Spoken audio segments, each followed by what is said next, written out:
So there's a reason why this show is called Drunken Cryptids, right? No, folks, he was not kidnapped. This time, I am drinking something I affectionately refer to as a Matarita. A Matarita. Well, tell us about the Matarita. I don't really want to. Is this 230, 240 pound dude, 6'4", combat wounded soldier, and he is every bit of tough as you can get. And he's got this blanket pulled up to his chin, and he's going, Rick, they're banging on the walls. The sketchiest one was we called it the hallway fog. Fog. It's what it looked like. It was like a not top maybe A-list shaped size. And bolted. And she said, no matter what you hear, never go in this room. Oh, I'd be trying to get in there. That's a horror movie right there. So And welcome back to another episode of the Drunken Cryptids. I have a very special guest for everybody tonight. Our guest is coming in from the great Lone Star State. I've actually known him for going on well over 20 years. We've had the pleasure of serving together, been around the world together, had some great, wonderful adventures, and some of our own accidental paranormal experiences. You know, so, but if you guys would, please give a wonderful Drunken Cryptid welcome to Rick. Rick, how you doing this evening? hey, how's it going? Thanks for having me on the show. I really been looking forward to it. You and I have had some paranormal experiences in the past, and it was really cool for you to call me up and ask me about some of the stuff that you weren't there for. I wish you were, but yeah. Yeah, well, from what we've talked off air and what you were telling me that we're going to talk about tonight. Oh, I wish I was there for this story. You know, this was a story that Rick told me. It was 2021, wasn't it? We took our road trip. Was it that long ago? I want to say it was 2020. Yeah, it was right after 2021. right after the pandemic. Me and Rick took a spur of the moment road trip. We met up in Texas and we drove to Roswell, White Sands. Ended up with a wonderful experience in Tombstone. Stayed the night there, drove up to Winslow. We had to get our picture taken at Winslow, Arizona, and then loop back down to Dallas. And so we spent a wonderful, 5 days, 4-night trip together and caught up. And, the encounter that Rick's going to share with us tonight was what he shared with me. And it is absolutely, it's a crazy encounter. And it's excellent. It really is. But Rick, I just want you to know I'm sitting here, and I've got Jacob sitting over here with me. I've got of course the lovely Ayla sitting at the table with us as well, and of course producer Maddie's hiding in the background. So everybody say hi real quick. Hi guys. Hi. Yo, it's Maddie. Welcome, Rick. Hey, thanks, guys. Well, Rick, I tell you what, I'm just going to go ahead and turn it over to you, man. This is your encounter. And, I may, one of us may pop in and ask a question here and there, but I'm going to sit back and I'm going to enjoy Yingling and visit with an old friend. So please, Okay. take it away, Rick. All right. So, Well, real quick, Rick, tell us just a little bit about yourself and everything. okay, I can do that. When I was out of high school, I joined the military and did 10 years in the military before being wounded in Iraq in 2004. That would lead me to an organization that took me hunting quite a bit and taught me a lot. And on one of those hunts is where I had this experience. And it was a 4-day, 3-night excursion to Indian Hot Springs down on the border of Texas and Mexico.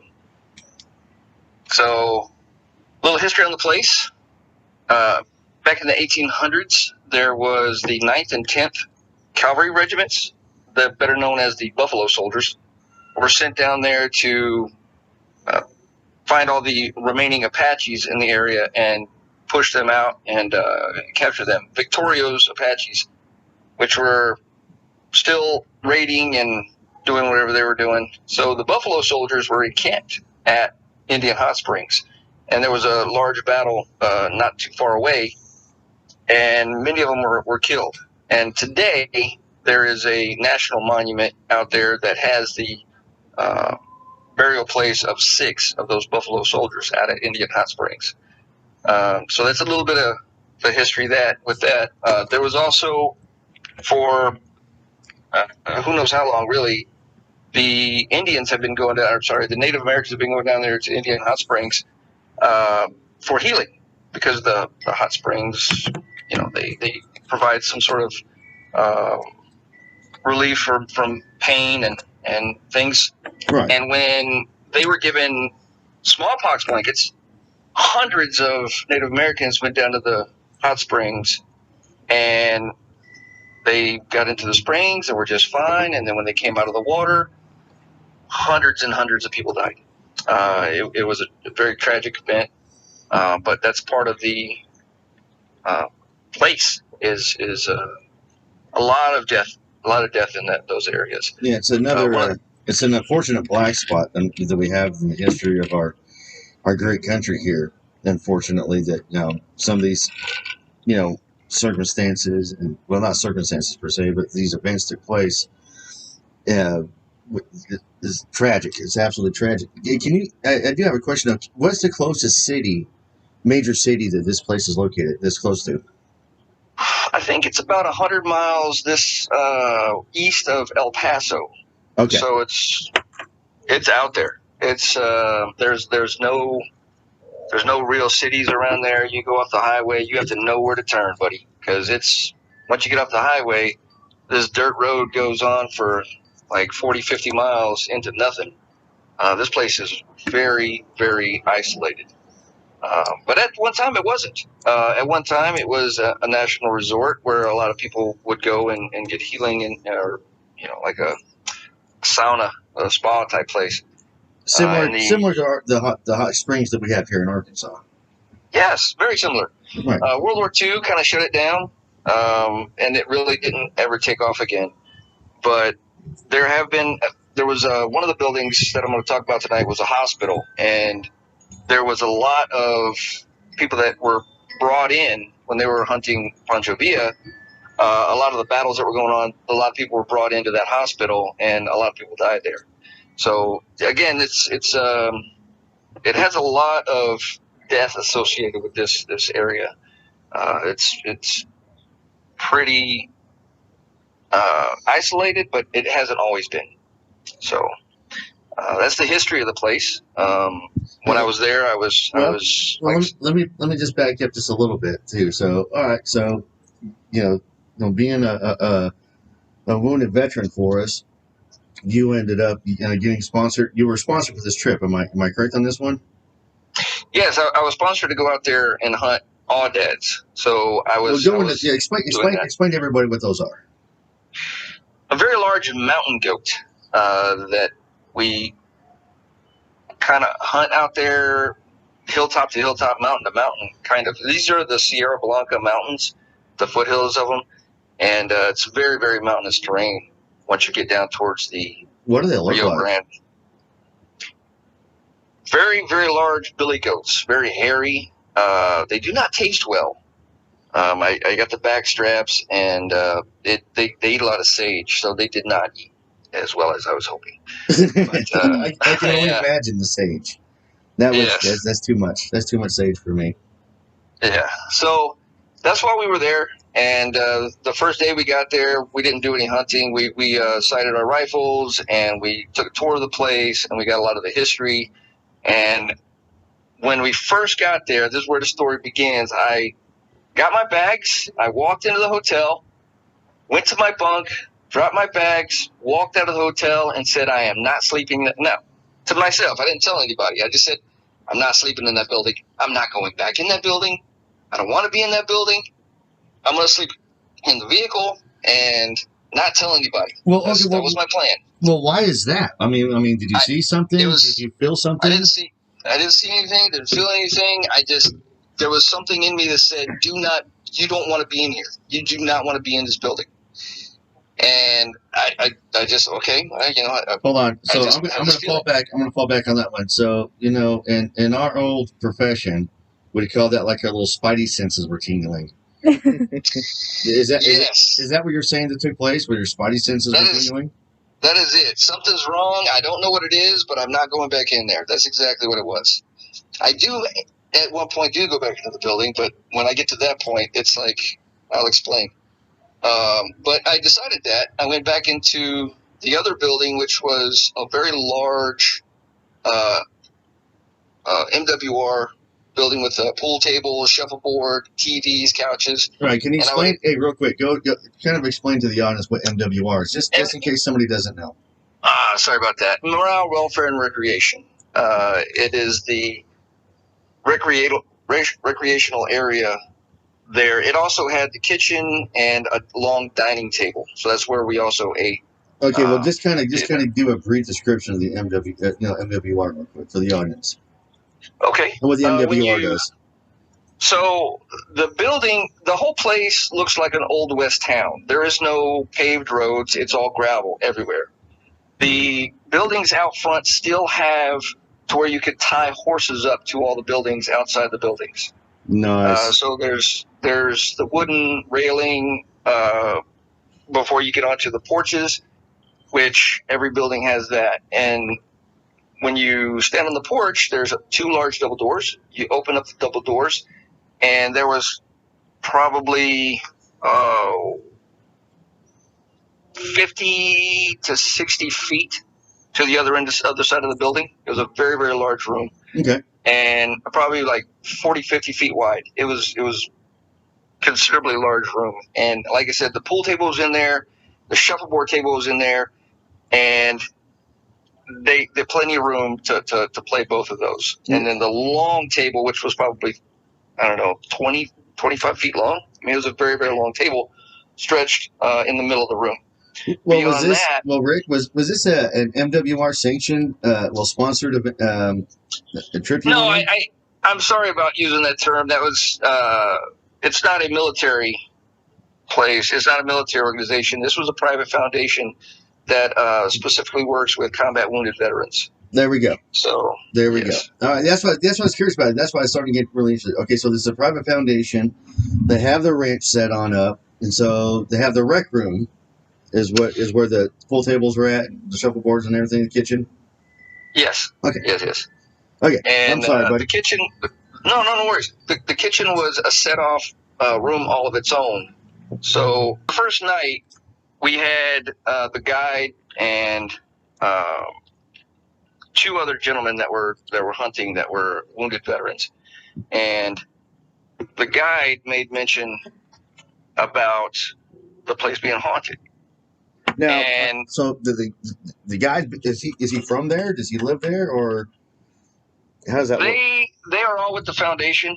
Actually, there was 3 total from the foundation, and then 2 guys from the ranch itself that made sure that everything was safe with the hunting portion of it, where we went out with our weapons and took the animals as humanely and safely as possible. So they were with us the entire time to ensure everything went well. And then the 3 from the foundation, they were there to make sure that we were representing the foundation, and making sure that we were taken care of. So all total, there was 5 guides and 3 hunters. Okay. And the guide that came in was like, I'm going to let them know. So the other 2 from the foundation said, yeah, let them know. And he said, this place is extremely haunted. And we had already heard a little bit of the history of the place, but he was like, there's something in the room with us right now. And he's like, I'm just in tune with these things, and I can feel it, and I know it's here. Rick, and I was like, so hold on. Did he voluntarily say that it was haunted, or did one of y'all ask? He volunteered. Okay, so, and you're telling me now that he's saying that there's something in the room with y'all? there's something in the room with us. He said, ever since I was in Iraq, I've seen and felt things, and I just know that there's something in the room with us, and it's over in the far corner. And at that point, I was like, whatever, dude. I felt weird in the hotel, and I don't care. Right? I don't. These things don't bother me as long as I'm comfortable. I'm going to be sleeping in the truck anyways. I don't care. It's like, whatever, dude. I just blew them off. So everybody had a real nice dinner, and then everybody decided to go to bed for the night so we can get up really early to go do the hunt. Well, Rick, you've been really great on description so far. I'm kind of curious, what'd y'all have for dinner? I think they had moose backstrap. See, that's something to brag about. Ooh. Yeah. So the elk backstrap the second night was actually. Well, let's go back to the moose. Flat. Let's go back to the moose backstrap. I've been had moose backstrap since I was a kid. Yeah, it was bacon wrapped, and dude, it was a huge roast essentially, and it was fall apart. Just pull it with your finger. So the foundation does hunts all over the country, and in doing that, they have taken moose and elk, caribou, that kind of thing, and a lot of the meat, all the meat, goes to veterans. It goes to the guys that were doing the hunt, and if they don't want it, then they take it on future hunts. So that's what I got to eat. I got to eat moose the first night and elk the second night, which was pretty great. Okay, so you were just there for 2 nights then? I was there for 3 nights. The third night was just burgers. It's like all right. Sorry. Hey, burgers are good. I'm not gonna lie. I grilled some burgers up earlier. Yeah, and we were definitely drinking the beers, and some of the guys had some whiskey and stuff, but it was just a little bit. So it's the camp, it's a hunting camp, but everybody's very responsible because hunting, you don't want to be still drunk from the night before or hungover or anything like that. So we kind of limited it because safety is very, very priority number one when you're out there hunting, and the humane taking the animals. So we got to make sure that shot placement is on point, right? So we did enjoy a little bit of libations, but it was very, very little. But it was great with the meat. Oh, it was fantastic. I just wanted to hear about the dinner, man. I'm not gonna lie. You mentioned dinner, and I was thinking, with this organization and what y'all doing, I'm real curious because I knew something had to be delicious. Knew. It was good. It was good. All right, well, okay, please continue. I'm sorry for interrupting you, man. But yeah, so you guys finished up dinner that first night. Everybody left, went over to the hotel, and I said, well, I'm not going to the hotel. That's not happening. So I'm just going to stay in here and watch TV. And I stayed in the room by myself, and things started banging on the walls. Pots and pans start rattling. Just all kinds of knocking, especially on the bathroom wall. The bathroom wall was built separately after the fact, and there's nothing in it. So there's no piping in it. There's no electricity or anything like that. It was built by itself as a standalone wall, and they were banging on the walls. And all night long, I was like, "Oh, this is really scary. This is a little weird. It's a little weird." Rick, when you say banging on the walls, what kind of banging were you talking about? I mean, was it just like a loud boom, boom, boom, boom, boom, boom, or a bang, bang, bang, or was there a repetition to it, or what? What was the banging? Basically knocking on a door, knuckles knocking on a door, and it was like one or two, and then it was like a whole bunch, and then the pots and pans were clanging around in the kitchen quite a bit. And I was like, okay, I'm not looking. I'm just going to ignore it. I'm just going to watch TV. I'm not looking. And I was watching 2.5 Men. And all right. as I was watching 2.5 Men, I hear this music, and I'm like, this is a really strange background music for this show, right? And then the commercial came on, and I realized that music's not in the show. That music is in the room. And it was like Gregorian chanting. Great. So this Gregorian style chanting, which I didn't realize until later on when my buddy at work, he's like, did it sound like, oh yeah. And I'm like, holy crap, man. That's what exactly it sounded like. He's like, that's like the spirit dances of the Native Americans, man. Yeah. I was, so that's what I heard at like 2 o'clock in the morning. So 2 o'clock in the morning, we've got banging going on the walls, pots and pans are clanging around, and now we've got chanting going on. Yes. And it was coming from behind me towards the front door of the recreational room. And you didn't turn around? I did not turn around. You could not have paid me enough to turn around. Man, I'd have been jumping over that couch trying to peek around and start looking to see what was going on. I know. Yeah, I know that of you. That's not me. And I don't know. I pulled the blanket up over my head, and I swear I felt this thing standing behind the couch looking down at me. And I just like, okay. So you were feeling something standing behind you? Yes. Yes. I couldn't see it because I pulled the blanket up over my head. Yes, I was that guy. Okay.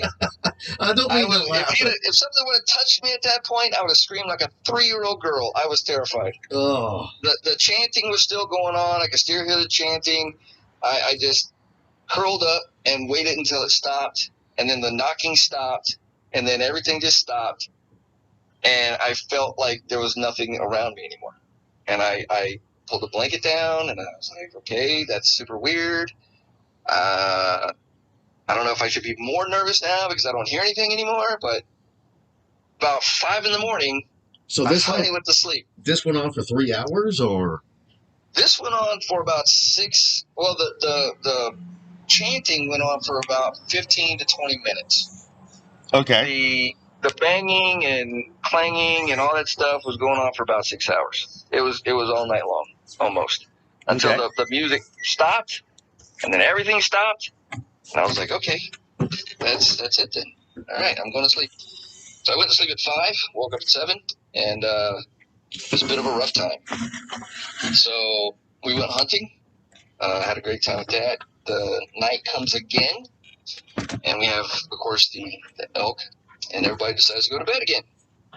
So I'm still in the recreational center where everybody else is in the hotel. And I'm trying to get a hold of my wife, but we don't have cell service out there because it is extraordinarily isolated. So I'm texting her on the front porch of the rec center.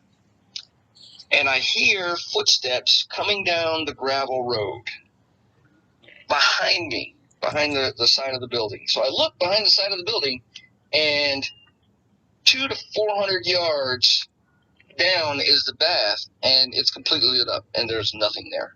Absolutely nothing there. Was there any natural moon or anything out? They have electrical lighting all the way around the roads. Okay, so there were street lights all the way down. I could see all the way down, like it was perfectly clear. Not dark at all. I look, and the footsteps stop.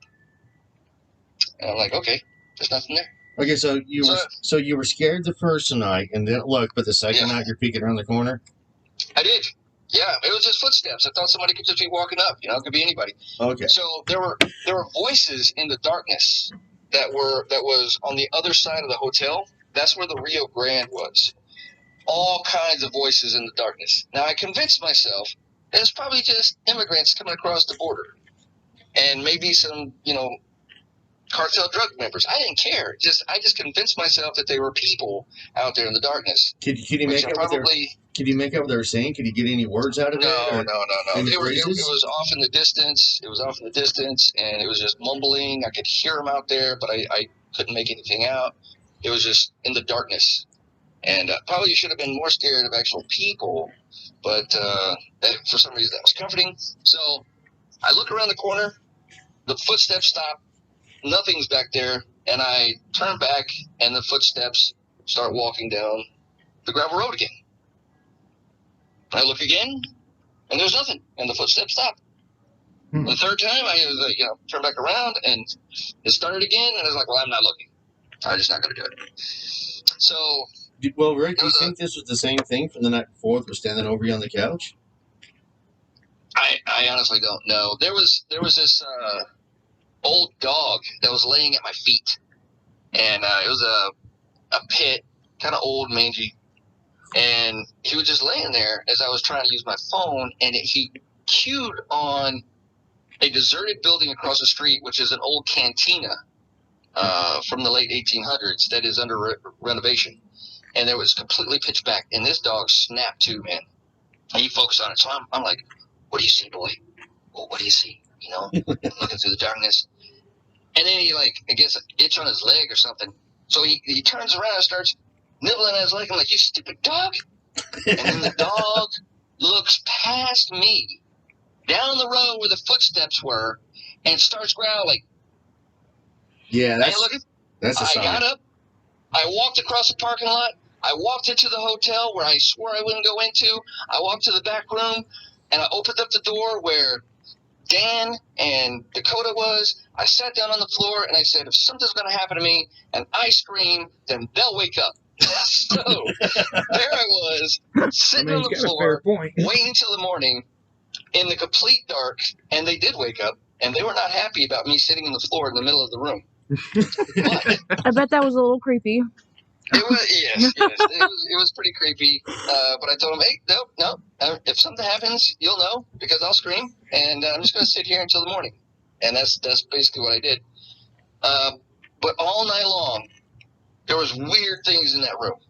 So when you're out around a campfire and there's embers that are burning and you get this little red dot that comes up out of the fire, I saw those all night long, but they weren't going up and down. They were going vertical, like left and right. Orbs, Horizontal, maybe? I'm sorry, horizontal. They go left and right horizontally. See, they could have been These orbs? little red embers. Just maybe. Yeah, I mean, I don't know what an orb looks like, but it's a little red dot, and it would just shoot across the room back and forth. That And sounds then, like, real quick, Rick, Yeah. Rick, that sounds like orbs. Yeah. Orbs are like normally they show up as like a red or a blue or a white. And a lot of people have theories on the color of the orb is depends on the evilness of the entity. And that's just them traveling and you just get a glimpse of it. So, I mean, it could have been something bad that was around you and that's why it was red. Well, see, I'll be honest with you. When it comes to the colors of the orbs, this where me and Ayla will agree to disagree because I don't think that the color has to determine whether they're good or bad. I'm going to go with most orbs are going to be bad or something tied into something bad. You know, the way I look at it. But go on. I didn't mean to interrupt, though, but, I mean, you described those embers, those orbs, man. I mean, were they dancing around, or were they just going in straight lines, or what were they doing? Just straight lines, just shooting across the room back and forth. I mean, it was fairly dark, except for on the far side of the room was the window, and at like 3, 4 in the morning, what looked like headlights to a car swept across the room. So it was a light moved across the room like car headlights. But there is no car headlights out there. We were the only people within 100 miles. I'm going to get to that light here in a second. How Wow. many of these embers did you see? I don't know, probably about a dozen or so over the course of 2 hours. Did you feel Yeah, I was anything in the process, like of like anything like touching you or anything like that? No, not at all. I would have screamed like a 3-year-old girl and woke those guys up. I mean, I was on edge. I've been in combat and I wasn't on edge like that. I didn't know what it was. I just knew that if something happened, those guys were there and they're going to see it too. And that gave me some kind of comfort. Yeah. So sometimes in situations, just knowing someone's right there with you makes you feel a lot better. Even though they would have just screamed like 3-year-old girls too, probably. So But I'll get to that. half a dozen embers, and then this light. Was it like a white light that came in, or? Yes, it's exactly like headlights moving across the wall from the window. That's what it looked like, and I just said, "Oh man, I'm gonna go, Rick. I think you're abducted by aliens." He always goes with that. I don't remember being probed, so Don't ask, don't tell, Rick. hey man, don't threaten me with a good time. So, the morning comes, okay. So the light though that flashed in the room from the window was just one time. Yeah, just once. It just came in like it swept across the wall. Did you look out the window? Kind of.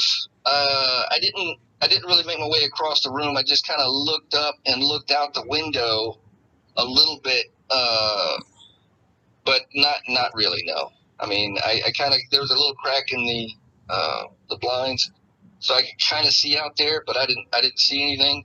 So the light like was I said, only on the inside. It wasn't outside when you looked outside.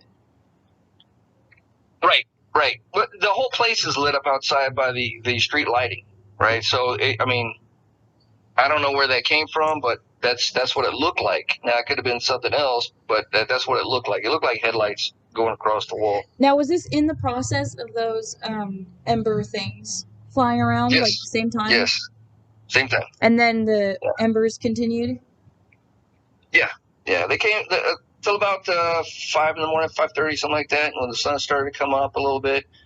And yeah, by then I was like, okay, everybody else seems to start moving. Some of the other guys were getting up, going over to the rec center. So Rick, I actually left the room and went I'm going to go with alien abduction so far. Let me tell you that. But no, I mean, in all seriousness aside, without cracking jokes, since it's now 5:30 in the morning in the story, I've known you. We've known each other for most of our lives, I'd say, from very young, in the military together through our, getting out our service time and everything. And in all my years I've known you, I have honestly never seen you scared of anything, much less. So whatever was happening to you there really has me really kind of concerned. I've never seen you scared. Now, one time I've ever seen you scared. So you sitting in the room that had these other guys there, I mean, that tells me that your spidey senses were just going absolutely crazy. Well, it's a mix of a lot of things. There's their fear of the unknown. I don't know what they are. I don't know what they're going to do. I don't know how they're going to hurt me. I don't know if they're going to hurt me. If you want to hurt me, I don't know. But it's the unknown. Just, woof, man. I don't know how to fight it off. I don't know how. It's out of my control. So that lack of control. I mean, even in combat, there's kind of an illusion of control, right? So. Yeah, I'm not afraid if I think that there's something I can do about it, but there was nothing I could do about it. It was just there, and I couldn't see it, or I knew it was there. It was that's kind of what it was. Is it could do whatever it wants, and I had no power over it. So. Well, did you tell the guides? Control. Did you tell the guides or anybody else the experiences you were having while you were there? Oh yeah. I told them after the first night, I was like, man, they're banging, and some of the guys were like, well, the freezer kicks on and kicks off. And I was like, okay, the freezer kicks on and kicks off throughout the night. And maybe that's part of the banging and stuff like that.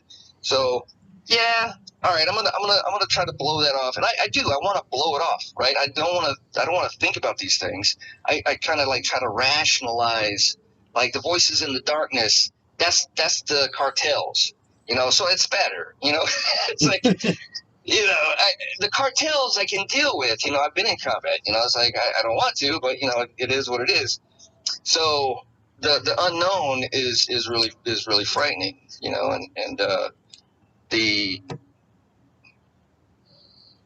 ability to rationalize that away was something I was trying to do the entire time. And banging on the walls with the refrigerator kicking on and kicking off. It's like, okay, yeah, that's what it was. That's what it was. Like, yeah, that's what it is.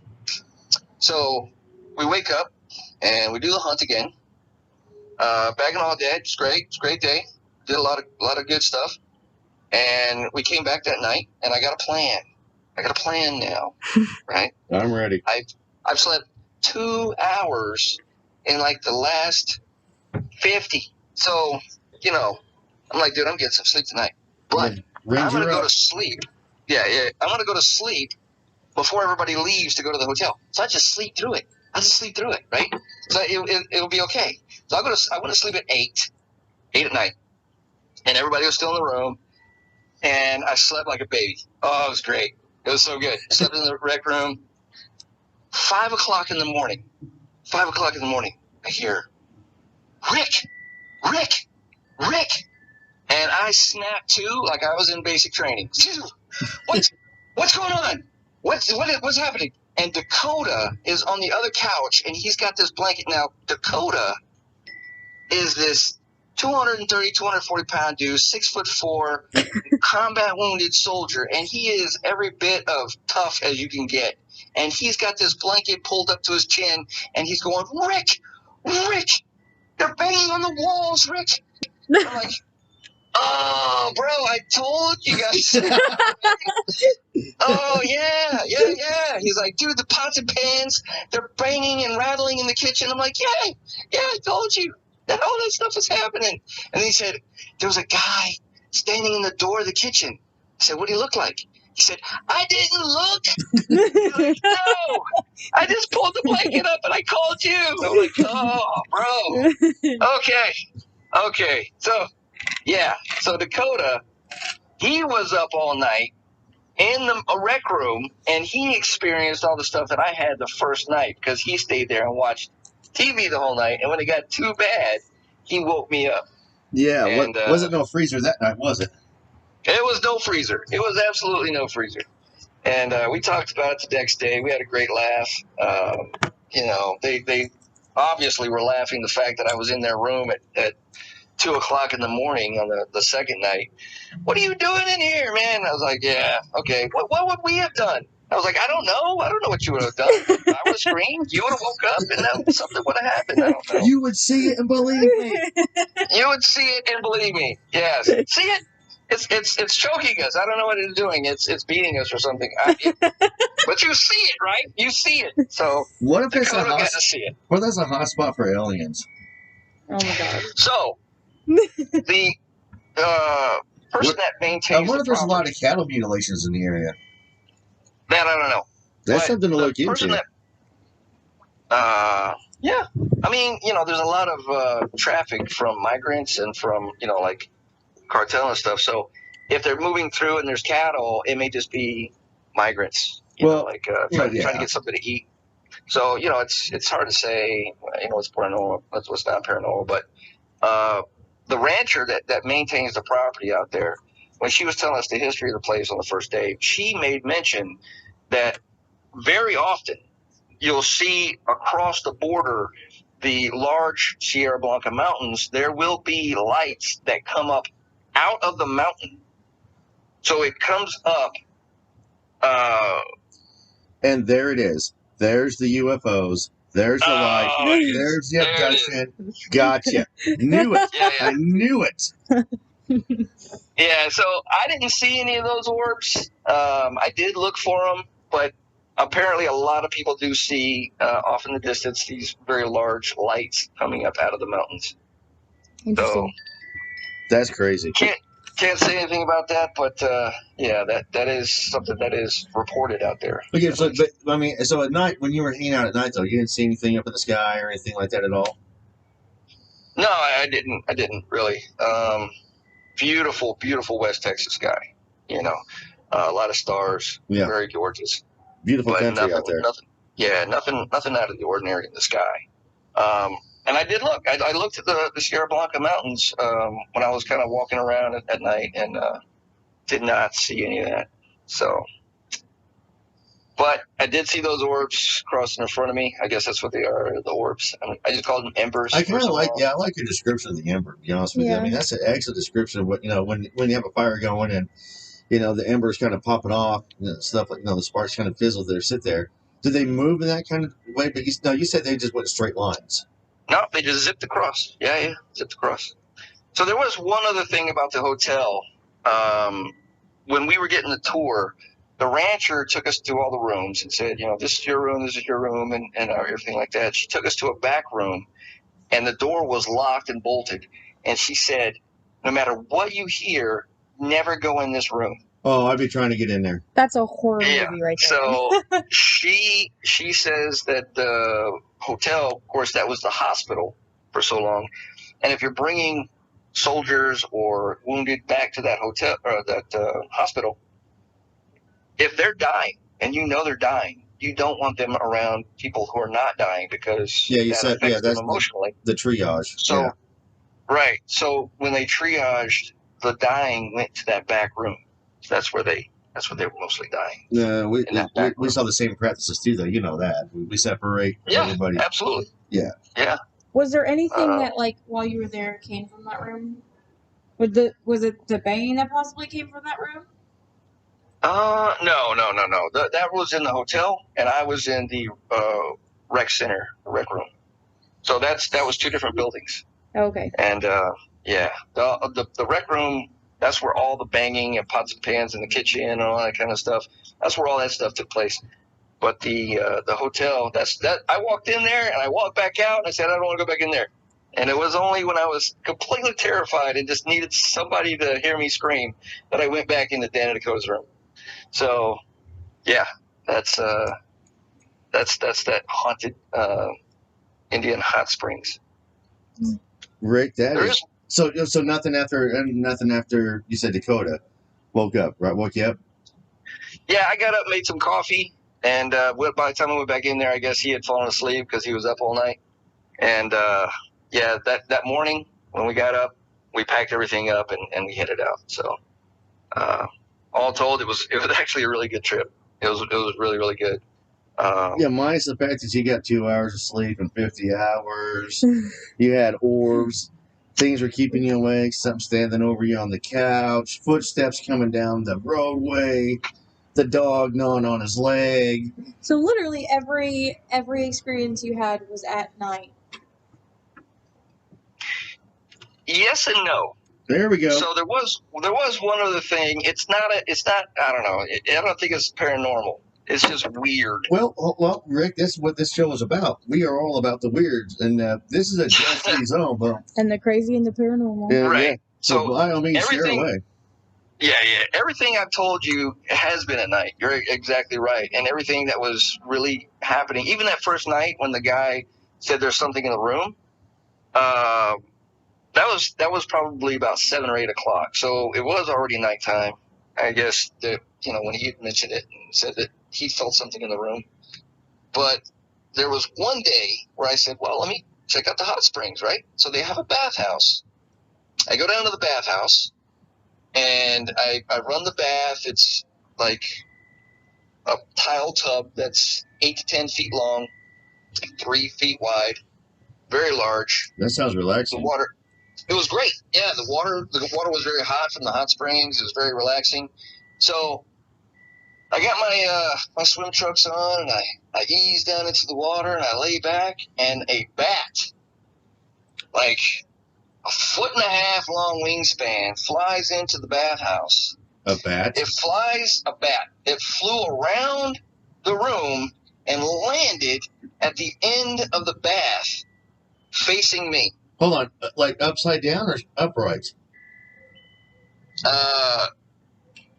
Like how bats hang upside down? It was on. No. It was upside. It wasn't hanging. It was just like on the bench, like right there on the edge of the tub or the. Well, how big was the bat? It was big, man. I mean, I was like, oh, okay. I'm not. See, I've been more afraid of ravens from the bat than I would the orb. That was something I was concerned about. Yeah. But this thing flew around the room and then landed at the end of the tub and was staring at me. And he just stared at me for like 20 minutes. He didn't move. He just laid there. Skinwalker. And I'm like, well, okay. Yeah, I don't know. Skinwalker, yeah. Did he eventually just get up and fly away? No, he just stayed there. And then I was worried about rabies, like Matt said. So I was like, well, how am I going to get out of this tub with this freaking bat staring at me? So eventually I did ease up out of it. I got the towel and backed away, and it turned and followed me, like watched me walk out of the room. I so want to go to Indian Springs now. You've got my total interest now in wanting to come on down to Indian Springs and checking this place out. This is right up. Well, you know me. This is right up my alley. Yeah. So I do want to try and dismiss a lot of that stuff. Like I said, the fridges. Yeah, that's what it was. It's just the voices in the darkness. It's probably migrants. Whatever. A lot of them. Whatever. So the bat, is just like, hey, it's an animal. It's a bat. There's bats in the area. I'm just going to yeah, okay. That happened. In the daytime, the bat comes into the bat house, sits on the bench and stares at you. Yeah, about noon. Yeah. Right in the middle of the day. That's crazy. And it's really crazy that twice now in your story you've mentioned animals and like they're just like weird behaviors throughout this story in your paranormal experiences. Yeah, I never really thought about it, but the dog too. The dog was there was something. It was definitely keying on something. Whose dog was it? It was the rancher's. Okay. Yeah. She had like 2 or 3 dogs, but that was the only dog down there at the rec center, and it was just laying out on the porch. But it definitely keyed on something. Like, oh, look at that. I'm like, yeah, man, what is it? Oh, Rick, what an awesome encounter, man. What an awesome encounter. I mean, so at the time, it was so looking, awesome, well, looking back on it, Rick. I mean, what do you think? And since you were there, what do you think was going on there? You mentioned the history, a lot of violence, a lot of and unfortunate death, and everything took place in the area and on the spot. It sounds like. But what do you think? Do you think that maybe there's some remnants of carried on over from the violence that took place there, or just a weird, strange fluke? I mean, you're the guy on the ground, man. I mean, what do you think? Well, it's real hard to dismiss the Native American chanting at 2:00 in the morning. Unless somebody's playing Enigma. Yeah. So when you start to think about it, it's there's something paranormal there, and I'm not sure exactly what. Is it something remnant? Is it some kind of thing from the past, or is it actual spirits? I couldn't say, but there's definitely a lot out there that is unexplainable. Yeah. Oh, definitely. Well, first off, it's part of the desert, and of course, you and me being great lovers of the desert, the desert to me has always been enchanting and always kind of captivating as well. Sure. From the place that we've been to and seen, but I look at it as, I mean, this sounds like a really unique, excellent location. And I wish, as I'm sure, and I'm knowing you, I'm willing to bet if you could go back, you'd probably talk to the rancher a lot more and try to get more information out of her about what's going on there. Yeah. I at first, of course, I was like, I'm never going back there, But as time went on, I was thinking about it a lot, and I was like, you know what, I am curious now that I know when I know what to expect. There is some curiosity. I would go back. Absolutely would go back. So you'd go back?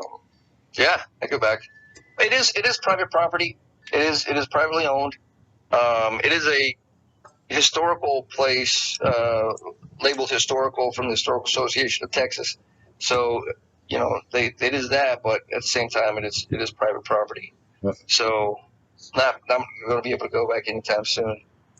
But I would. I absolutely would. It's like a funhouse thing, right? It's like, oh man, I got scared, but I'm going to do it again. Like, yeah. So, Rick, just out of curiosity, what day was it on that you saw this bat?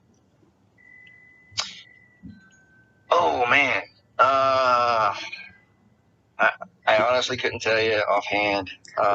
Well, so I was just like, I just researched it because I know that like sometimes seeing like different things like during the day, like a raven or a bat and stuff. So I looked it up and I was just scrolling to see like the different theories of like what it could mean. And something that popped out was it said freedom from fear. So that's why I was just wondering. Well, it was on Sunday. So that night, 8:00, I went to sleep. And then when I woke up by Dakota, I wasn't really scared anymore. It was basically like, yeah, I told you guys, Yeah. I really wasn't afraid anymore. Yeah. So maybe that is what it is. Yeah. Just kind of accepted it for what it was. It is what it is, Yeah. So that's good, man. That's good job, Taylor. That was a really good catch on that one. Looking at on catching small details. Man. Well, Rick, I mean, does that conclude your stories, or more? Is there more to Indian Springs, or no? I don't think anybody else had any encounters. other than myself and Dakota, and then one of the guys that first night that they really talked about. So I think that's about it. All said it was a good trip. If you It was a good trip. if you went back, would you like go and like stand by the room that like she told you not to go in just to like see if you heard anything? No, not at all. That's not. I don't know. I say I go back, but I'm still going to be like, I'm hold not on. poking Okay, that Rick, bear. Rick. I'm not doing it. So, Rick, I'm going to follow up with her question on that one. Would you go back if I was standing with you at that door? He hesitated. You Do I got got to to go in pause. the building? I'll let you go to I'll be right there at the hallway. I'll be like, right outside. Just right outside. So if you started to yell, I would yell, you should run now. So, that kind of thing. Hold on. Rick, I'm going to put you on the spot here real quick, okay? We've got a lot of history together, and you have a whole bunch of other experience and everything, and you'd be willing to come back on and do another, a few more episodes with us, correct? Absolutely. This was a lot of fun. Great. I really enjoyed On that note, I'm going to give a teaser to the audience. You're telling me then, from what we saw and encountered at that night in Tombstone, that you will not be standing with me at that door? So there's a reason why this show is called Drunken Cryptids, right? So, There's the soundbite. A little bit of liquid courage goes a long way. And not for nothing, it helped in Tombstone, so it might help out there at Indian Hot Springs. Well, definitely. But, man, Rick, I tell you what, you have agreed to come back on again to do another episode for us. And I'm looking forward to having you back on. As always, it's a pleasure to catch up with you. It is. And, I got nothing but love for you and, your wife and kids and everybody down there. And, I sure miss hanging out with you and, having some beers and coffee and doing this. And, what I want to do with this, the podcast and everything is get a chance for people that, who've had these experiences you've had, feel comfortable enough to come on and share them and maybe get it off their chest and, maybe find some closure to it or maybe some enlightenment to it as well.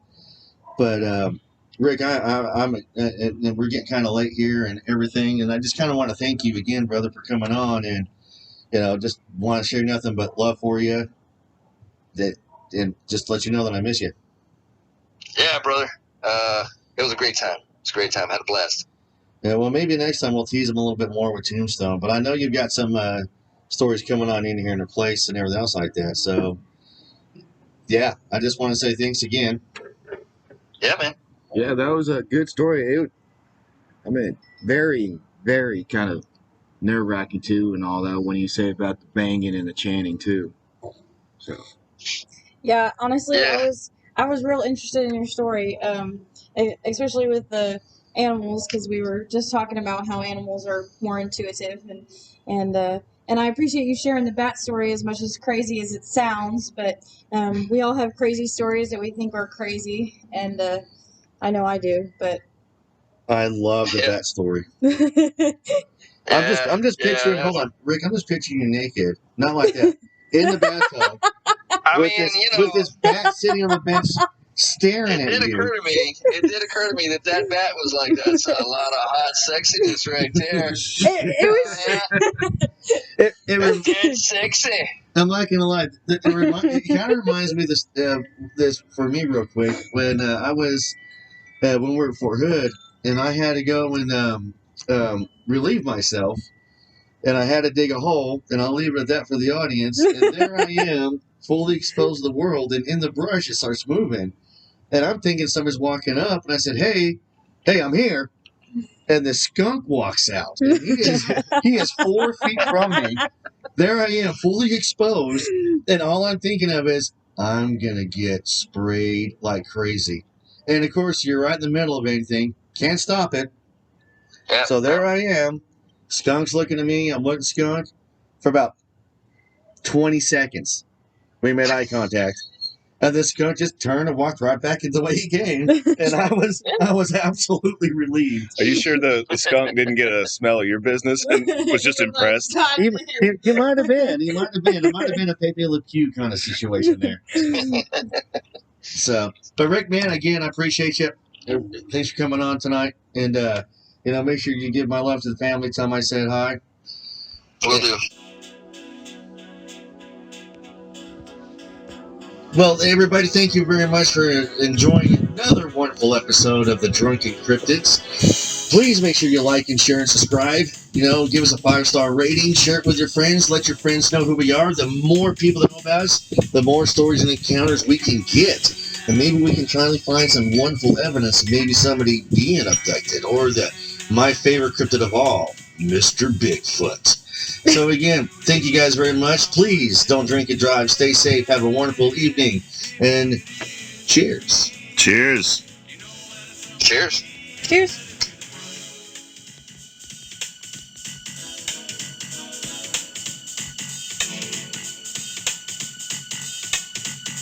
I can be anything that I want. I can be anything that I want now. I can be anything that I want. Hey, hey.